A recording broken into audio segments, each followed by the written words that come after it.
Okay, everyone, moving on to Module 12, the neurological assessment. And this really dovetails a lot and has some overlap with the musculoskeletal assessment. So it shouldn't be too bad to go through this. Let me get over here. There we go past that. Here we go. So, learning objectives. Going to assess the mental status. So at the beginning of when we check off for Unit 3, we're going to mention 3 objects or 3 numbers or 3 of something for the patient at the beginning of the visit. And it's smart if you also write those down, because then at the end of the visit, we have to ask the patient, can you tell me what those 3 things were? And half the time, students forgot themselves what they even asked. So come up with, don't tell the person beforehand, but at the beginning of the checkoff, we're going to assess their mental status by doing all the normal stuff, like are they alert and oriented, ×4, that's on one of the slides. But also we're going to give them 3 objects or 3 things, words to remember at the beginning, and then we're going to come back at the end of the visit and ask them about it. We're going to assess the sensory function, like can they feel when we're touching them, their strength, which we already really addressed on musculoskeletal, cerebellar function, that's really about balance, and then their reflexes, which I'm going to have to demonstrate in class or when I do my recording of the checkoff, because I'll try and explain it, but it's hard. It's a lot easier if you just see someone do it.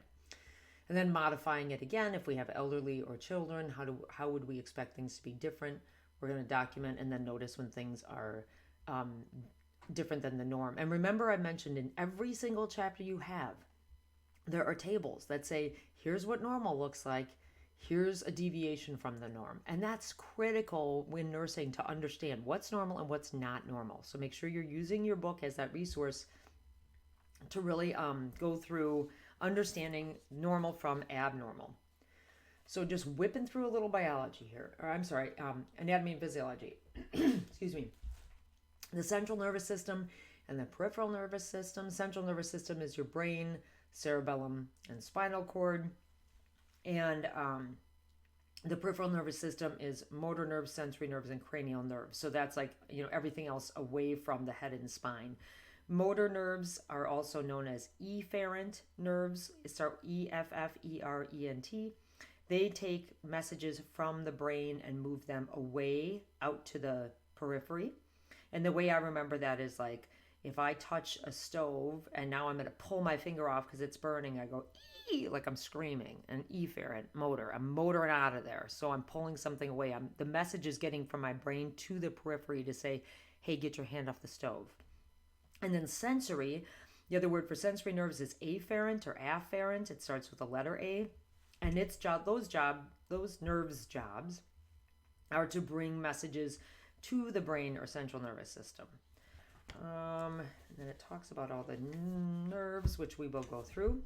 Again, we always start with subjective, right? So in your textbook, again, are the questions that you would ask. So when it comes to neurological things, it would be important that we'd ask about headaches, dizziness, weakness, numbness. Have they had any falls? Do they feel uncoordinated or having problems with balance? We talked the other day about swallowing or speaking issues. Any falls, any other comorbidities. Again, comorbidity always means another illness to go along with it. Like, have they had a stroke? Do they have heart failure? Are they diabetic? Do they have, some kind of thyroid issue? Anything like that. And then, are they on any medications that might affect them neurologically? So assessing level of consciousness, and again, we are going to give them 3 objects to remember. And then you've done this the whole semester, asking the person what is their name and date of birth. Can they tell you where they are? Can they tell you what day it is or what year it is or what season it is? Something that tells them they're alert to, the time. And then why are they here? So do they understand the situation? And if they can answer all of those 4 things correctly, we would say they are alert and oriented ×4. Key thing, when we're assessing level of orientation or level of consciousness would be another way of saying it. You'll see in a chart it might have an abbreviation of LOC. If we notice changes in their LOC, it is urgent that we get a hold of the provider or the doctor, because if they are getting closer to like a comatose state, like if we talk about being alert and oriented, that would be most of us on most days in class, hopefully. And then when we talk about other stages, you might have someone that is lethargic, so they're drowsy, but they can respond when you call their voice, right? Or when you say, hey, Tim, and then they kind of like, oh, hi. They could be obtunded or I'm sorry. So I'm going to go in order. Lethargic is drowsy, but they can respond to their voice. Stuporous is like kind of semi-comatose. They respond to shaking. Like you have to like give them a sternal rub. Like I have to rub their chest, which I have lots of stories of. And then the person would wake up then, or shaking them and say, "Hey, are you awake?" And then they can respond, but not to just calling their name. And then obtunded, which is OBTUNDED, is just a further decreased level of consciousness. Comatose is not responding to anything. So that's kind of level of consciousness. Some of these pictures, it's the same guy from the other slides, but talking about gait and balance. So when we say cerebellar function, we're really talking about the aspect of equilibrium, coordination, and the smoothness of the movement. So is their balance okay? Are they coordinated where they could like respond and catch a ball, or point to their finger to their nose, or raise their arms? And when they move, is their gait smooth? The way that we assess these things are gait and balance. So we talked about in the previous lecture, we're going to have them walk. And so you have them look straight ahead, have them walk, say 10 feet. It was really across the room, but that's like, when I say 10 feet, they're going to pivot, turn around, and walk back. And they're going to look straight ahead. When we do that, what I usually do is have them walk normal, straight out. Then they pivot and turn around. And then I have them do heel-toe walking. So heel-to-toe, heel-to-toe, heel-to-toe on their way back. You can also have them walk on their tiptoes or walk on their heels. And we're really looking to make sure that their steps are kind of equally spaced. The pace is regular. Their arms are doing a normal amount of swinging. Like when you have a patient with Parkinson's, their arms don't move at all, and they really shuffle when they walk. So it would be indicative of something a little abnormal if they don't have the swinging and the normal smoothness of gait. And they should be able to maintain balance. We don't want jerky movements. We don't want uncoordinated or incoordination. And then I think we talk about this in the next slide. So I'm going to hold off on some of the other things. You can see in the picture too, the guy's doing heel-toe at the beginning, and then he has tiptoes, and then he has heels in the picture. So the other things that assess the cerebellar function or the equilibrium and coordination are a couple things. One called pronator drift. For years, I was always told that we always refer to this as planar drift, PLANAR. So that's what I've known it as, but it's really to detect any abnormalities in the upper extremities. So you have the person put their hands straight out like you see in that top picture, and their palms are up, so supinate. And you have them stand there for 20 to 30 seconds with their eyes closed. What that does is it deprives the brain of the visual information that makes the body rely on proprioception, which is our brain's ability to understand our position in space. So it's knowing where you are without relying on your vision. And if the patient's unable to maintain that position, it's referred to as a positive pronator drift. So patients might have weakness in one arm and not be able to keep the affected arm up, like maybe they've had a stroke in the past. And the palm might either begin to pronate, like either the arm turns over and starts to face down, or the arm might actually start moving down, dropping lower toward the ground. So if one of the arms moves down or turns over and pronates, you would say they are positive for pronator drift. That's not a good thing. That means something is wrong with the coordination of what's going on one side of their upper extremities. Finger to nose assesses equilibrium and coordination. You see this on like an OWI, when the cops pull over somebody for possible operating while intoxicated. You have the patient front. In our circumstances, they can either be standing or sitting, but their eyes are closed and their arms are outstretched, and they touch their finger to their nose and then straight back out. Then the other arm, finger to the nose and straight back out. The other test that we'll have you do when we are doing our checkoff is something called a Romberg test, ROMBERG. You're going to have the patient stand, and their calves are going to back up against the bed. And you're going to stand in front of them and kind of put your arms on either side and your foot in between their legs, meaning you're kind of straddling. So in case the patient falls, you're there to catch them. Again, I'll show this when I demonstrate Unit 3 checkoff. But the Romberg test is they're standing for 20 seconds, and they're just standing there with their eyes closed. So again, they're relying on their brain to understand proprioception, knowing where they are. And it would be a positive Romberg test if they start to tip. If it's negative, that means the person's normal. They were able to stand there with their eyes closed, not tipping over in any way. So that's how you would do that test. More tests that we do for cerebellar function in your book. I don't think we're going to make you do the rapid hand alternating. You can if you want, but it's just flipping your palms up, palms down, back and forth, or having your index finger touch your thumb and then move to your middle finger, then your ring finger, then your pinky finger, back and forth quickly to make sure that your fingers are functioning. And then the other one we tend to do once we have the patient like lying in the bed is sometimes we'll do heel to shin, which I always think looks kind of funny, but you put the heel up on just under the knee, and then you have them like slide their heel down their leg, and that tells me that their lower extremities are able to move smoothly and in a straight motion. So all of those things would be assessing cerebellar function. And I think on our checkup, it just says perform cerebellar function tests. So all of that would include having them walk away from you, turning around, heel toe walking back, doing the pronator drift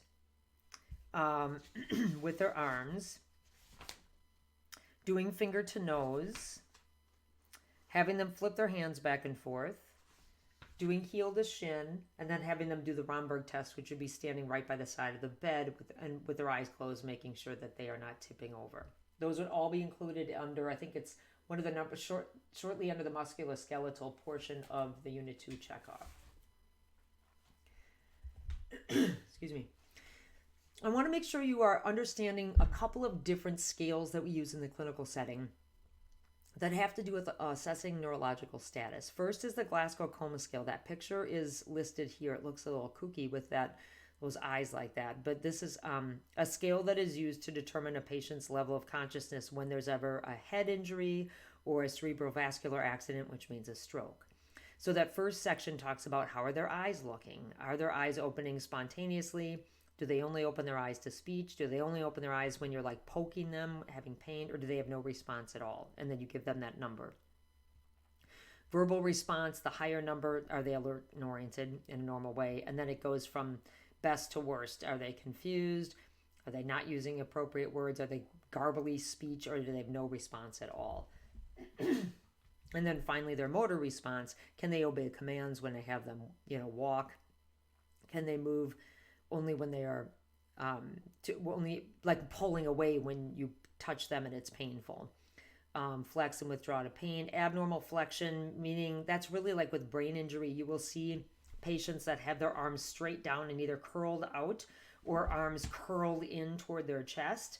So there are different names of positions that patients can have if they have had brain damage. That's a little bit beyond this class. We're not going to worry about that for now. But just understanding that Glasgow Coma Scale looks at eye-opening response, verbal response, and motor response to determine the level of the patient's damage for head injury or a cerebrovascular accident. And then the NIH stroke scale, way more complex and intricate. You'll talk about it in other classes, but the key things are you use this when you suspect a stroke, and then you use it after a stroke for like every 15 minutes, then every hour, then every several hours. Like you'll see if someone's admitted to the hospital with a stroke, they will do this scale on a very, very regular basis and then start weaning it to be a little bit more spaced apart. The key big things are the most predictive findings are looking for facial drooping, arm weakness or drifting, like pronator drift or plantar drift, and if their speech is abnormal in any way, slurred speech, garbled speech, one side of the face drooping. The acronym that they use a lot to assess for stroke is the word B fast, like BE, and then FAST. B is for balance. Is there a change in their balance? E is for eyes. Have they lost their vision or one or both of their eyes, or has it changed? And then fast. F is for face. Does their face look uneven? Is one side drooping? A is for arms. Is one arm weak or numb? S is for speech. Is it slurred, or they're having trouble speaking, or do they seem confused? And T is for time to call assistance immediately. So we would do that. Time is so critical because if you are an aide or a nurse working on a unit where all of a sudden you see this happen, and I have definitely been in clinical when we have had patients that have had a stroke right in front of us. So there was one patient we were just about to discharge, and then all of a sudden his speech got garbled and he fell back to the bed and one side of his body went limp. So it is very important, if we witness this, that we write down the time or take note of the time that that happens. The reason being is because depending on what type of stroke it is, this is beyond this class, but it could either be an ischemic stroke or a hemorrhagic stroke. Ischemic are much more common and usually much easier to treat. That's from a blockage. Hemorrhagic is a bleed. If it's an ischemic stroke, when they get to the hospital or to the ER and they get attention from the physician, the timing is very important. And I don't remember what the current status is, if it's 3 or 4 hours. But if the person was witnessed changing their behavior, and they get to the ED within, let's say, 3 to 4 hours, you'll learn that in a future class, they can administer something called TPA, which is like a blood thinner they'll put through a patient's IV that will help dissolve the clot that's in the brain. But it's very time sensitive. So if it's been 5 hours, it's too long. So noting when a stroke starts is really critically important. And then the other test that I want to talk about real quickly is mini mental, which just always sounds like such a weird name. But we do this a lot with patients with dementia. So if you ever have a patient that has any kind of memory issues, a mini mental exam is a great thing to download and do like the document with the patient. It really assesses the cognitive status and it looks for cognitive impairment. It can detect delirium and dementia. So delirium is acute and reversible confusion that might be caused by meds or a fever or infection or lack of oxygenation. Sometimes you will be on a mental health unit and someone might have a delirium episode where they're very confused, or it could be medication or it could be something along those lines, but it's reversible. So meaning it's a short-term thing. Acute means that it's like escalating and usually time limited. So the difference between that and dementia is someone that would maybe have Alzheimer's. It's chronic. It's irreversible confusion and memory loss that impacts functioning in everyday life. So this mini mental exam helps differentiate between those two. We usually use it with patients that we suspect dementia on. We have the patient make sure they're wearing their glasses and their hearing aids, and then they're given questions and directions to follow, and they have to be able to accurately follow the directions of the patient. They have to understand pictures that you're showing them. They have to be able to remember a number of objects that we've given them and later repeat it, which is why we're going to do that on the Unit 3 checkoff. I'm so sorry.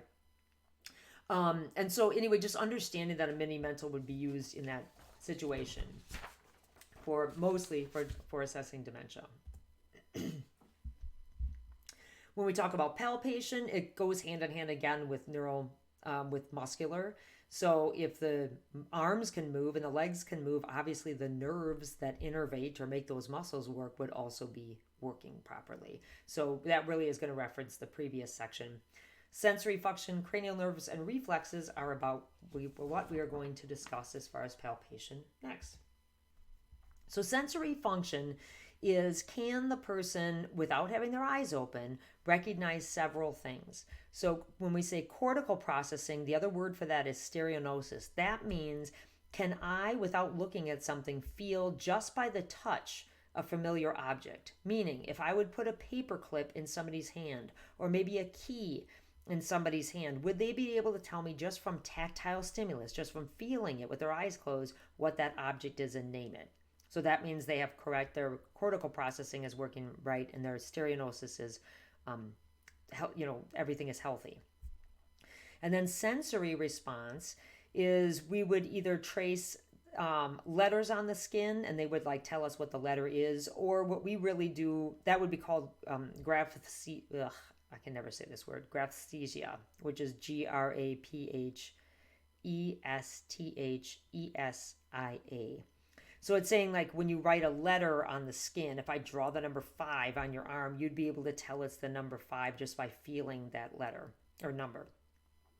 What we're really going to do when we're assessing sensory function in the Unit 3 checkoff is you will have something quote unquote sharp, like maybe the tip of a pen or the tip of a paper clip, and something soft like the end of a puffier Q-tip. And you're going to have the person close their eyes, and you're going to say, first you're going to show them, here's what this feels like. You're going to take the palm of their hand out and scrape it with a paper clip and then touch it with a Q-tip and say, these are the things I'm going to be touching you with. Here is sharp, that's the paper clip. Here is dull or soft, that's the Q-tip. And then you have the person close their eyes. And you're going to touch different parts of their body and you're going to say, you just say the word now when you feel something touch and then tell me if it's sharp or soft. So what you don't want to do is have their eyes closed and then I touch their cheek with the sterile Q-tip and I'll say, do you feel that now? And then they're going to go, yeah. And many patients are just going to say yes to everything. Even if you don't even touch them, they're going to say yes because they're afraid they're going to be wrong. So have them say, when I'm touching you, you tell me what you feel. And then you might touch the edge of the paper clip to their cheek and they're going to say sharp, I feel that. And then maybe touch the sterile Q-tip to their hand and then they're going to say soft. And you're just going to go down each side of the body, each upper extremity and then lower extremity and kind of bounce around and see if they can say, yes, I feel that and this is what I feel. And they're going to say, when they feel it. Again, you're not asking yes or no. You're telling them, when you feel this, tell me what you feel. And then the cranial nerves. The only thing I don't like about this picture is number 8 says acoustic, and we typically call that vestibulocochlear. So it's a little bit different terminology. And then number 11, we do call accessory, but some places will call it spinal. If you look online, there's all kinds of super inappropriate ways to remember the order of all of these things. I'm not going to go into those on a recorded lecture because I don't want to get myself in trouble. What I will say is there is one that says, I'm going to go with this one. So if you look at all of the numbers, right? 1 is olfactory, 2 is optic, 3 is oculomotor, 4 is trochlear, then 5 trigeminal, 6 abducens, 7 facial, 8 vestibulocochlear, 9 glossopharyngeal, 10 vagus, 11 accessory, 12 hypoglossal. So if you use the mnemonic, only one of the 2 athletes feels very good, victorious, and happy. So only one of olfactory, optic, oculomotor.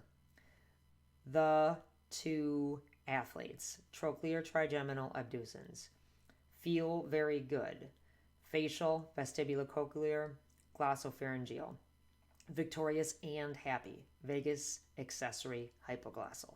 So I'm sure there are some way more salacious ones online that might help you remember. I will run through real quick what the nerves are. I think I have a chart in the files too that you can fill out that will help to go practice that. I really want you writing these out because I think it's important to write down what each of them do. Actually, I'm not even going to I won't say what they do because... Oh, Julie, make your mind. Make up your mind. All right. I will. So cranial nerve 1, olfactory, that's the sniff test, that's smelling. Cranial nerve 2, optic, that's your vision. We talked about the Snellen chart or the eye chart in class. That's what you use that for. Cranial nerve 3, oculomotor, that moves your eyeballs. That was one of them that's tested when we did the 6 cardinal signs of gaze. Remember when we did that, we had the person keep their head straight and we moved our fingers at a diagonal and were they able to follow our fingers? Cranial nerve 4, trochlear, that also moves the eyeballs. 6, same thing with the 6 cardinal signs of gaze. Cranial nerve 5, trigeminal. Remember I showed you the trigeminal nerve that goes across the face and the cheek. It's really important in chewing and facial sensations. So when we have them puff out their cheeks and smile and frown and stick their tongue out and raise their eyebrows, that would tell me that the trigeminal is working properly. 6 is abducens. That's the other one that moves the eyeball. So 3, 4, and 6. Oculomotor, trochlear, and abducens all move the eyeballs, all with the cardinal signs of gaze. 7 is facial. Has to do with forming tears, has to do with taste, and then facial expressions and touch. So this one would be when you're making them puff their cheeks out and all that stuff. And then when we're touching them with the paperclip or the Q-tip, that would be another nerve that is assessed while you're doing that sensory testing. Vestibulocochlear, also known as auditory. We did the whisper test for that, remember? And then all the tests, those cerebellar tests, when I have them like walking and turning around and putting the shin to the, down your heel down your leg, anything that has to do with like balance or coordination, we're always assessing cranial nerve 8, vestibulocochlear, also known as auditory. 9 is glossopharyngeal, has to do with swallowing and also facial expression, so puffing out the cheek, pursing the lips. So we had the person swallow and do all the facial expressions that assessed glossopharyngeal.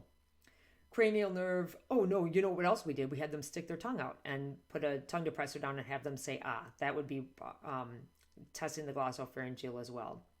Vagus nerve keeps the uvula midline, raises the soft palate in the mouth, allows the tongue to move, and helps with swallowing. So again, when we're having them stick their tongue out and say ah, that's assessing the vagus nerve as well.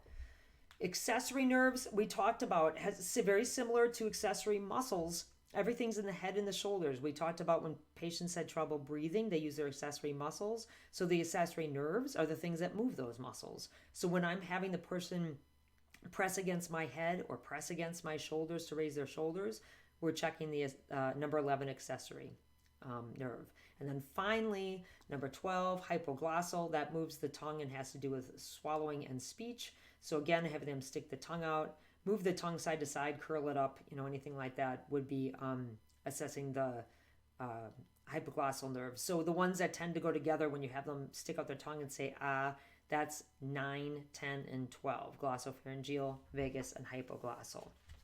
So that is, wow, a ton of information on the cranial nerves. Reflexes, we will check. It looks like this time around we're just going to do the patella or the knee reflex, but I can show you in class how to do brachioradial and tricep. Plantar, I know we're not going to really do anything with the foot. But reflexes, normal reflexes, just like normal pulses, you grade them. So a normal reflex would be a grade of 2. They would call it a 2, just like a +2 would be normal for pulses on a patient.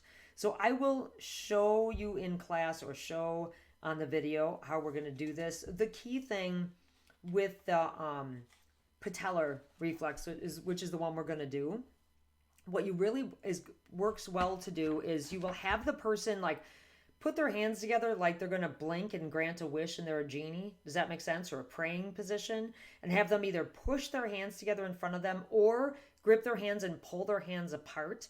The whole reason you're doing that is to distract them from the fact that you're about to smack their knee, because otherwise people focus, it doesn't hurt, but they focus so much on their reflexes, it's harder to get their legs to relax enough to get a reflex if they're not distracted by doing something weird with their hands. And I saw a neurologist do this with my dad and it worked great. He could not get his reflex and finally said, all right, pretend you're praying, push your hands together, now really push. And then in doing that, he relaxed his legs. So while that's happening and you're distracting the patient, you're going to put your hand, your non-dominant hand, on top of their thigh and kind of squeeze their thigh. Their leg has to be relaxed and it has to be able to swing free. So if you're on a bed where their foot's touching the floor, it's not going to work. You have to have them head of the bed or the actual bed up high enough where their leg is dangling. And then you're going to take the flat end of the reflex hammer, which we'll show you in class, and you hit it just below the patella tendon, which is just below the knee. And you kind of do a bim, like quick, brisk, and you're just ding, smacking it in there. You're not doing it, you're not going to break their kneecap, but you do it kind of quick and a little bit hard. And then when they're doing that, what we should see is the legs should kind of swing out a little bit. Each leg should. Some people have diminished reflexes, so don't worry if it's like, geez, this is just not, this person's leg isn't doing it. You'd be more concerned if also they had no feeling in their leg and their leg was cold or it was swollen or their cap refill was, taking 5 seconds. You're using this in combination with other things to assess that the patient is healthy or not having normal reflexes. That's all I want to say on that one. I will demonstrate that one. Let's wish me luck to make sure I can do it well. I'll do my best. And then the other things that I really want to touch on is this next one. Oh, yeah, it says always do bilateral, so do both knees or both arms. I do want to make sure you understand the difference between the infant reflexes. So I'm going to walk through each of these and what you do and what we'd expect with a baby. And then sometimes if I have that information, when they outgrow it. Okay. I don't have it on all of them. The book is kind of vague on some.